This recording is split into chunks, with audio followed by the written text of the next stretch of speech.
10 अगस्त को लोकसभा का माहौल काफी गरमाया हुआ दिखा। विपक्ष द्वारा केंद्र सरकार के खिलाफ संसद में लाए गए अविश्वास प्रस्ताव पर पीएम मोदी ने एक एक कर सभी आरोपों का जवाब दिया, जिसे सुन विपक्षी ने सदन से वॉकआउट कर लिया। अपने संबोधन में पीएम ने विपक्ष के तमाम दलों पर जमकर निशाना साधा। इस दौरान पीएम ने लोकसभा में कांग्रेस के नेता अधीर रंजन चौधरी को पार्टी से दरकिनार किए जाने का आरोप भी लगाया। पीएम ने अधीर रंजन चौधरी का बार बार नाम भी लिया, जिस पर कई सवाल खड़े हो गए। प्रधानमंत्री ने बार बार अधीर रंजन चौधरी का नाम क्यों लिया?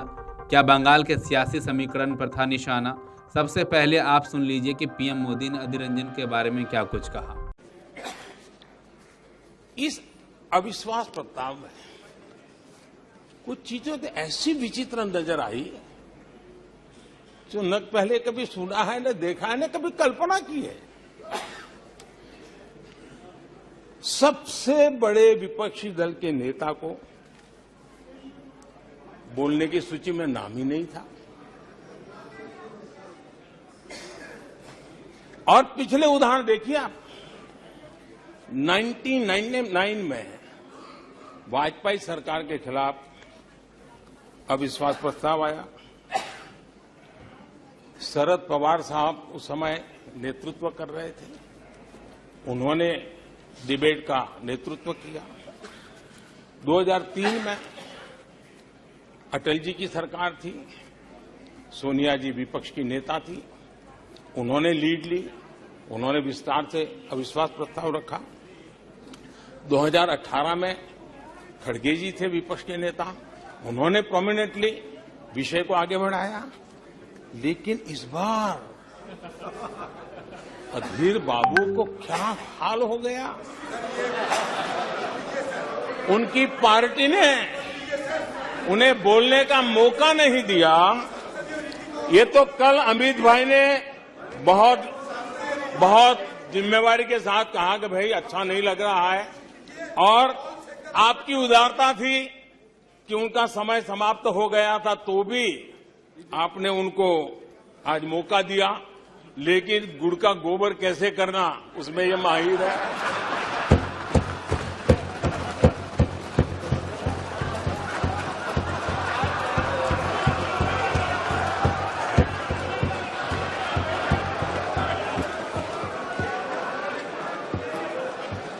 मैं नहीं जानता हूं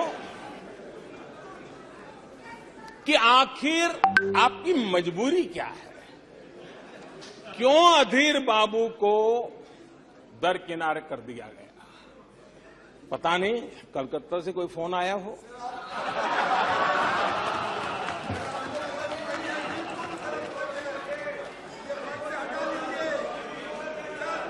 और कांग्रेस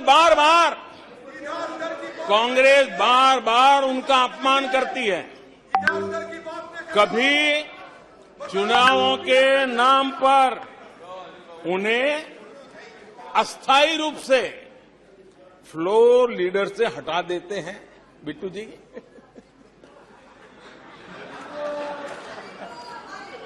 हम अधीर बाबू के प्रति अपनी पूरी संवेदना व्यक्त करते हैं। विपक्षी गुट इंडिया पर कटाक्ष करते हुए पीएम ने सवाल किया कि अविश्वास बहस में वक्ताओं की सूची में अधीर क्यों नहीं थे, और आश्चर्य हुआ कि क्या इसके पीछे बंगाल से फोन आया था। पीएम के बंगाल से फोन का निशाना पश्चिम बंगाल के मुख्यमंत्री ममता बनर्जी से था। दरअसल अधीर रंजन चौधरी पश्चिम बंगाल के मुर्शिदाबाद से लोकसभा सांसद हैं और वर्तमान में राज्य कांग्रेस इकाई के प्रमुख भी है। जानकार कहते हैं कि अधीर की पूरी राजनीति ही ममता की खिलाफत में गुजरी है। अधीर चिट फंड घोटाले और राज्य में राजनीतिक हिंसा जैसे मुद्दों पर टीएमसी सरकार के मुखर आलोचक रहे हैं। सांसद ने बार बार भाजपा और तृणमूल के बीच सांठगांठ का आरोप लगाया है और कई मुद्दों पर ममता बनर्जी सरकार पर निशाना साधा है। टीएमसी ने भी अधीर पर अपने मौखिक हमलों में कोई कसर नहीं छोड़ी।